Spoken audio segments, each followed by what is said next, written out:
আবার আমি চলে এসেছি আইএসবিটি বাস স্ট্যান্ডে। এবার আমাদের গন্তব্যস্থল কোথায় জানতে হলে কিন্তু আপনাদের আমার সাথে থাকতেই হবে, আর ওয়ান্ডারিং চৈতাকে অনেক অনেক সাপোর্ট করতে হবে।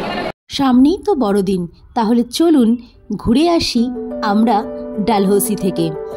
আর এই দিল্লির নয়েজ, পলিউশন, ব্যস্ত জনজীবন থেকে যদি একটু পাহাড়ে যাওয়া যায় তাহলে মনটা কিন্তু খুবই আনন্দে ভরে ওঠে। আমরাও তাই রওনা হলাম দিল্লিগামী বাসে ডালহৌসির উদ্দেশ্যে। আর আপনারা তো অলরেডি জানেন যে আমরা যদি দিল্লি থেকে বাসে করে কোথাও যাই তাহলে কিন্তু আসতেই হবে আইএসবিটি বাস স্ট্যান্ডে। রাতে বাসে উঠেই ঘুমিয়ে পড়লাম, আর সকাল হতে না হতেই আলো ফোটার সাথে সাথেই পৌঁছে গেলাম পাঠানকোটে। এবং পাঠানকোট থেকে আমাদের গন্তব্যস্থল ডালহৌসি, অর্থাৎ পাঠানকোট থেকে আবার আমাদের বাসে করে নিয়ে গেল ডালহৌসির উদ্দেশ্যে। তাই ভোরের আলো অর্থাৎ পূর্ণিমার জাগার সাথে সাথেই আমরাও উঠে পড়লাম এবং রওনা দিলাম ডালহৌসির উদ্দেশ্যে। গুড মর্নিং ফ্রেন্ডস, কেমন আছেন? আশা করি সবাই খুব ভালো আছেন। এখন আপনি দেখতেই পাচ্ছেন আমি আছি পাঠানকোটের একটা জায়গায়, কিন্তু আমরা যাচ্ছি এখন ডালহৌসিতে। তো ডালহৌসির সমস্ত কিছু জানতে অবশ্যই কিন্তু আমার সাথে থাকবেন, পাশে থাকবেন, এবং ওয়ান্ডারিং চৈতাকে কিন্তু সাবস্ক্রাইব করতে ভুলবেন না। আর সুন্দর সুন্দর ভিডিও পেতে কিন্তু অবশ্যই ওয়ান্ডারিং চৈতাকে লাইক, শেয়ার এবং সাবস্ক্রাইব অবশ্যই করবেন। ওয়ান্ডারিং চৈতা পাহাড়ে যাচ্ছে আর আপনাদের সাথে তা শেয়ার করবে না তা কি করে হয়? তাই ওয়ান্ডারিং চৈতার সাথে আপনারাও চলুন ডালহৌসি ঘুরে আসবেন। ডালহৌসি কিন্তু খুব সুন্দর এবং খুব সাজানো গোছানো ছোট্ট একটি শহর। এমনকি এই ডালহৌসিতে কিন্তু আমাদের অতি প্রিয় নায়ক অর্থাৎ নেতাজি সুভাষচন্দ্র কিন্তু এসেছিলেন, এবং তার উদ্দেশ্যে কিন্তু এখানে স্মৃতিসৌধও আছে। ওয়ান্ডারিং চৈতার সাথে থাকবেন আর ইতিহাস জানবেন না তা কি করে হয়? তাহলে চলুন জেনে নিই ডালহৌসির ইতিহাস। ডালহৌসি হলো হিমাচল প্রদেশের একটি সুন্দর শৈল শহর, যা ব্রিটিশ আমলে লর্ড ডালহৌসির নামে প্রতিষ্ঠিত। মনোরম জলবায়ু এবং প্রাকৃতিক সৌন্দর্যের জন্য বিখ্যাত, যা চম্বা জেলার অংশ এবং ধৌলাধার রেঞ্জের কোলে অবস্থিত। এখানে দেখার মতো স্থানগুলির মধ্যে রয়েছে পুরনো স্থাপত্য, শান্ত প্রাকৃতিক দৃশ্য এবং পাহাড়ি পথ যা ব্রিটিশ আমলের ছাপ বহন করেন। দেখলেন, আপনাদের সাথে কথা বলতে বলতে আমরা কিন্তু গন্তব্যস্থল অর্থাৎ আমাদের হোটেলে পৌঁছে গিয়েছি। আর অত্যন্ত সুন্দর ছিল হোটেলটি।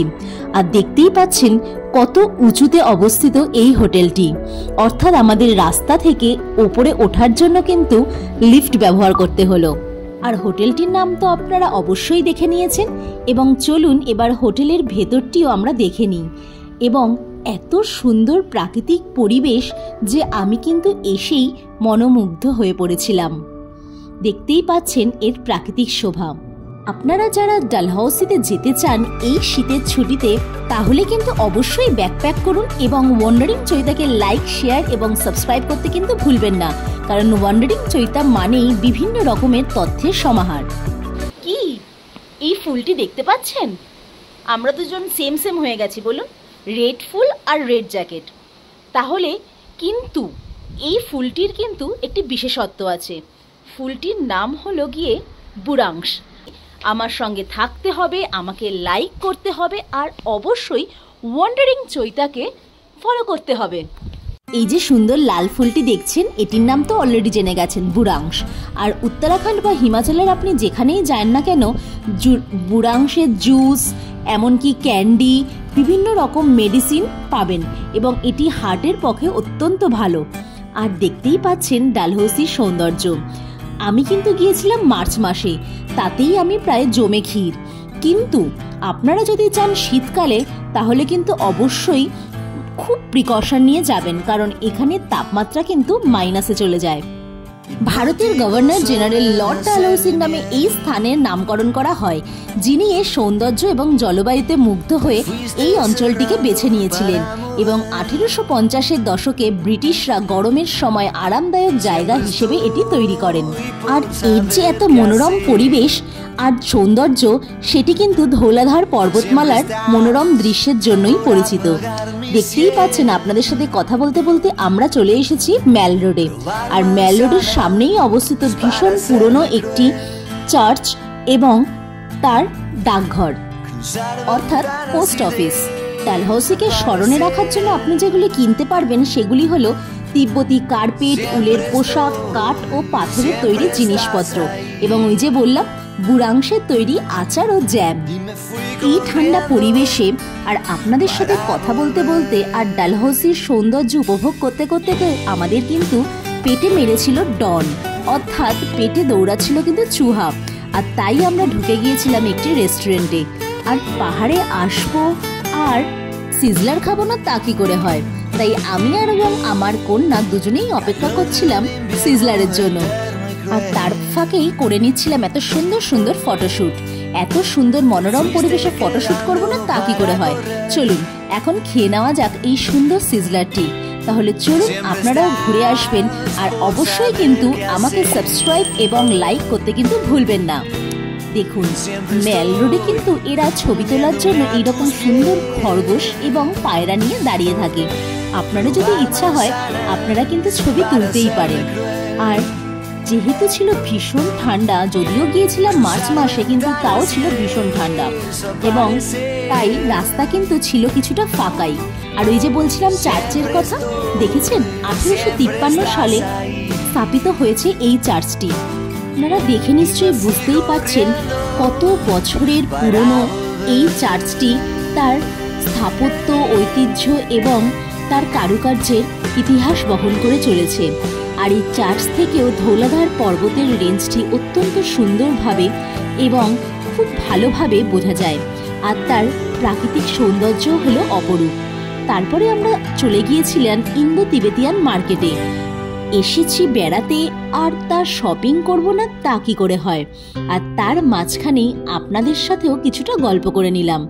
তাহলে চলুন এবার আবার হোটেলে ফেরা যাক, কারণ খুব ঠান্ডা হাওয়া বইছে আর আমাদেরও অনেক ধকল গেছে। তাহলে চলুন, আমাকে কিন্তু অর্থাৎ ওয়ান্ডারিং চৈতাকে লাইক, শেয়ার এবং সাবস্ক্রাইব করতে কিন্তু ভুলবেন না। কখন যে আপনাদের সাথে কথা বলতে বলতে রাত পেরিয়ে দিন হয়ে গেল বুঝতেই পারলাম না। দেখতে পাচ্ছেন ভোরের আলোর কি সুন্দর সৌন্দর্য, কি সুন্দর সূর্যের সাথে সাথে এই পর্বতের রেঞ্জটা অসাধারণ লাগছে। আর অসাধারণ হয়ে উঠেছে ডালহৌসির সৌন্দর্য, আর তার সাথে আমাদেরও হোটেলের সৌন্দর্য।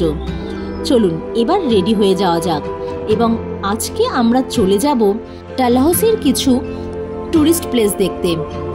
যেতে যেতেই রাস্তায় পড়েছিল এই মিলিটারি ক্যাম্পটি এবং এখানে বিভিন্ন যুদ্ধে ইউজ করা কামান, ট্যাঙ্কার সমস্ত কিছু সাজানো ছিল এবং কত সালে কিভাবে ইউজ করা হয়েছে তার পুঙ্খানুপুঙ্খ বর্ণনা ছিল। আর এই পার্কটির নাম হলো বিজিস পার্ক। তাহলে আপনারাও যদি ডালহৌসি ঘুরতে যান এই জায়গাগুলো কিন্তু দেখতে কোনো মতেই ভুলবেন না। আর সব থেকে যেটি সুন্দর লেগেছিল ডালহৌসিতে সেটি হলো, চলুন জেনে নেওয়া যাক একটু পরে। কিন্তু তার আগে কিন্তু অবশ্যই ওয়ান্ডারিং চৈতাকে লাইক, শেয়ার এবং ফলো করতে ভুলবেন না। ডালহৌসিতে ঘুরতে গেলে অবশ্যই আপনারা ঘুরে নেবেন কিন্তু খাজিয়ার, যেটিকে কিনা বলা হয় মিনি সুইজারল্যান্ড। সুভাষ বাউলি যেখানে ছিল সুভাষচন্দ্র বোস এবং কালাটপ ওয়াইল্ড লাইফ রিজার্ভ ফরেস্ট, এটিতে আপনি যেতেও পারেন বা নাও যেতে পারেন। যারা ট্রেক করতে ভালোবাসে আমার মতে কালাটপ ওয়াইল্ড লাইফ স্যাংচুরিতে একবার না একবার যাওয়াই উচিত। আরেকটি হলো ডাইকুন্ড চূড়া, যেটি হলো আমার সব থেকে পছন্দের জায়গা ডালহৌসিতে। যদি আপনারা কখনো যান তাহলে অবশ্যই কিন্তু এই ডাইকুন্ড পিক পয়েন্টে যেতে ভুলবেন না। অসাধারণ তার সৌন্দর্য এবং ভিউ, যেখান থেকে আপনার যদি ভাগ্য থাকে তাহলে কিন্তু মহাদেব অর্থাৎ স্বয়ং কৈলাস পর্বতেরও আপনি দেখা পেতে পারেন। এছাড়াও আছে পাঁচপুলা, গঞ্জি পাহাড়ি এবং চামেরা লেক এবং গরম সড়ক এবং বিভিন্ন রকমের জায়গা, যেটি কিনা আপনাদের ড্রাইভাররাও যেতে ইনসিস্ট করবেন। কিন্তু আমার মতে আপনাদের যে কটা জায়গা যেতে ইচ্ছে করছে আপনারা সে কটাই যাবেন। তবে আমার মতে আপনারা কিন্তু খাজিয়ার এবং ডাইকুন্ড পিক পয়েন্ট কোনোভাবেই মিস করবেন না। দেখতেই পাচ্ছেন আপনাদের সাথে কথা বলতে বলতে আমরা অলরেডি পৌঁছে গেছি ডাইকুন্ড পিক পয়েন্টের কাছাকাছি। আর মার্চ মাসে যে এত বরফ পাবো আমরা তা কল্পনাও করতে পারিনি। আর তার সাথে বইছিল এখানে ভীষণ ঝোড়ো হাওয়া অর্থাৎ ঠান্ডা বাতাস। তাছাড়া আমরা এখানে এসে কিন্তু স্নোফলেরও সাক্ষী হয়েছিলাম। হ্যালো ফ্রেন্ডস, দেখতে পাচ্ছেন কি সুন্দর না? দেখুন, মার্চের কিন্তু মিডল আর এখনও কিন্তু বরফ আছে, আর তার সাথে আছে একটি ছোট্ট ঝর্ণা। এটি হলো ডানকুনির হাইয়েস্ট পয়েন্ট, ডানকুন। তাহলে চলুন, আপনারা যদি এইখানে আসেন মার্চের মিডিল অবধি আপনারা কিন্তু বরফ দেখতেই পাবেন। দেখতে পাচ্ছেন খুব সুন্দর কিন্তু জায়গাটা, তাই না? বিস্তারিত খবর জানতে অবশ্যই আমার সাথে থাকবেন, আর ওয়ান্ডারিং চৈতাকে লাইক, শেয়ার এবং ফলো করতে কিন্তু ভুলবেন না। ডালহাউসির অন্যতম প্রধান আকর্ষণ হলো এই ডাইকুন্ট পিক, যা সিঙ্গিং হিল বা গান গাওয়া পাহাড় নামেও পরিচিত, কারণ বাতাসে এখানে সুরের মতো আওয়াজ হয়। আর এখানে ফোলানি দেবীর মন্দিরও আছে।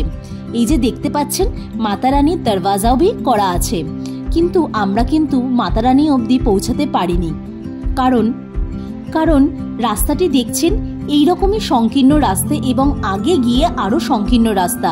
আর যেহেতু আগে গিয়ে আরও বরফ ছিল এবং রাস্তাগুলি ছিল পিচ্ছিল, তাই আমরা খুবই স্লিপারি হয়ে গেছিল রাস্তাটা, তাই আমরা যেতে পারিনি। আর তার সাথে বইছিল ভীষণ হাওয়া আর হচ্ছিল স্নোফল, তাই আমরা আর শেষ পর্যন্ত যেতে পারিনি। কিন্তু আপনাদের সঙ্গে পুরোপুরি শেয়ার করতে পেরেছি এই ডাইকুন্ট পিকের এত সুন্দর মুহূর্ত, এত সৌন্দর্য। আচ্ছা, একটু হলেও কি জানতে ইচ্ছা করছে যে এই ডাইকুন্টের নামের উৎপত্তি কি করে হলো? ডালহাউসির হাইয়েস্ট পয়েন্ট ডানকুনে এসে আমরা এসেছি একটি মাতারানীর মন্দিরে উঠছি। দেখতেই পাচ্ছেন এখানকার ভিউ। 1-1.5 কিলোমিটার ওপরে উঠতে হবে, প্রায় পৌঁছেই গেছি। আপনারা সঙ্গে থাকুন, আর অবশ্যই আপনাদের সঙ্গে নিয়ে চলতে কিন্তু আমার দারুণ লাগে। আর একটা জিনিস, আপনারা কি কোনোদিন চেরি ব্লসম ফ্লাওয়ার দেখেছেন? চলুন দেখে নিই। এই ডাইকুন্টের নামের সঙ্গে ডাইনি বা শয়তান জড়িত, কিন্তু এর আসল আকর্ষণ হলো পাহাড়ের ফাঁক দিয়ে বয়ে যাওয়া বাতাস যখন বাঁশ ও গাছের মধ্যে দিয়ে যায় তখন এক সুরেলার শব্দ তৈরি হয়, তাই এটি সিঙ্গিং হিল নামেও পরিচিত। এটি ডালহৌসি থেকে ট্রেকিং করে পৌঁছানো যায় এবং এখান থেকে চারপাশের উপত্যকা ও ধৌলাধার রেঞ্জের অসাধারণ দৃশ্য দেখা যায়। আর এটি যেতে গেলে কিন্তু আপনারা অবশ্যই সকাল সকাল চলে যাবেন, কারণ পাহাড়ের ওয়েদার আপনারা ভালো করেই জানেন, দুপুরের পর থেকেই কিন্তু বিগড়াতে থাকে, তাই চেষ্টা করবেন এখানে খুব সকালে চলে যাওয়ার। তাছাড়া এখানের অত্যন্ত গুরুত্বপূর্ণ স্থানগুলি হলো পঞ্চপুলা, যেটি সেতু ও মনোরম ঝর্ণা প্রাকৃতিক পরিবেশের দ্বারা বেষ্টিত। আর আছে কালাটপ, খাজিয়ার তো আমাদের আগেই বলেছি। খাজিয়ারে না গেলে আপনারা আর কি গেলেন, খাজিয়ারকে কিন্তু মিনি সুইজারল্যান্ডও বলা হয় এবং সেটি হলো এই পথেই পড়ে যাবে। তবে ডালহাউসিতে এসে কিন্তু আপনারা ডাইকুন্ট পাহাড়টি কোনো মতেই মিস করবেন না। এত সুন্দর পাহাড়ের রেঞ্জ আর এত সুন্দর মনোরম পরিবেশ আপনারা খুব কম জায়গাতেই পাবেন। ওই যে দেখুন, ও আর হাঁটতে পারছে না, তাই উনি বসে আছেন সেই দূরে। আর এই যে বললাম মাতারানীর মন্দির, মাতারানীর মন্দিরের দৃশ্য কিন্তু আমরা তুলে এনেছি শুধুমাত্র আপনাদের জন্য। পরের পার্টের জন্য ওয়েট করবেন, আর অবশ্যই কিন্তু ওয়ান্ডারিং চৈতাকে লাইক, শেয়ার এবং সাবস্ক্রাইব করতে কিন্তু ভুলবেন না। Thanks for watching.